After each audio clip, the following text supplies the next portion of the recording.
Hello, আসসালামু আলাইকুম guys. কেমন আছেন সবাই? আশা করি ভালো আছেন। আজকে আমি আপনাদেরকে দেখাবো বেগুন আলু দিয়ে কিভাবে শুটকি ভুনা করা যায়। এটা খেতে অনেক সুস্বাদু হয়। আপনারা বাসায়ও ট্রাই করে দেখবেন। আশা করি সবার ভালো লাগবে খেতে।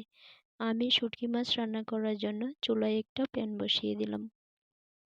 এর মধ্যে দিয়ে দিলাম তেল, 4 টেবিল চামচ পরিমাণ তেল, 1 কাপ পেঁয়াজ কুচি আর 8-10টা কাঁচামরিচ চিড়ে দিয়েছি।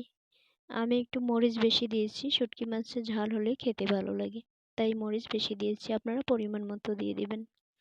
পেঁয়াজগুলো এরকমভাবে একটু ভেজে নিব, নিয়ে এ পর্যায়ে পানি দিয়ে দিব। এবার আমি মশলা দিয়ে দিব। দিয়ে দিচ্ছি রসুন বাটা, আদা পেঁয়াজ রসুন বাটা দিয়ে একটু হলুদ দিয়ে দিচ্ছি, মরিচের গুঁড়ো। এবার এটা ভালোভাবে মিক্স করে নিব, নিয়ে একটু মশলাগুলো কষিয়ে নিব। তেল ছেড়ে দিলে শুটকি দিয়ে দিব এর ভিতর, দিয়ে মশলা আর শুটকি একসঙ্গে কষিয়ে নিব।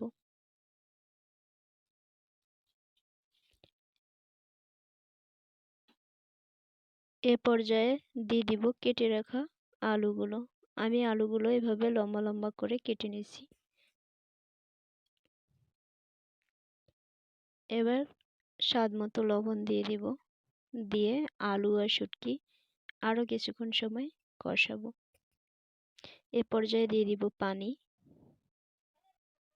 অল্প একটু পানি দিয়ে ঢেকে দিয়ে আরও কিছুক্ষণ রান্না করব।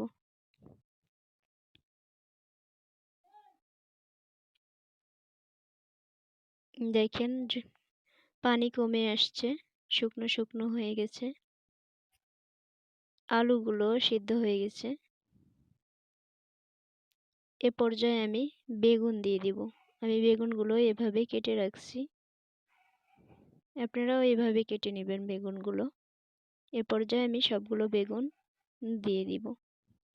যেহেতু বেগুন নরম সবজি, সিদ্ধ হতে বেশি টাইম লাগে না, তাই আমি আলু আর শুটকির সঙ্গে দেইনি।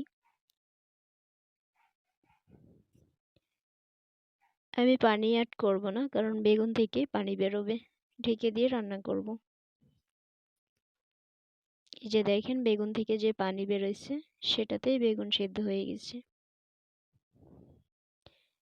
ভালোভাবে নেড়েচেড়ে এভাবে রান্না করে এবার অ্যাড করে দিব ধনেপাতা।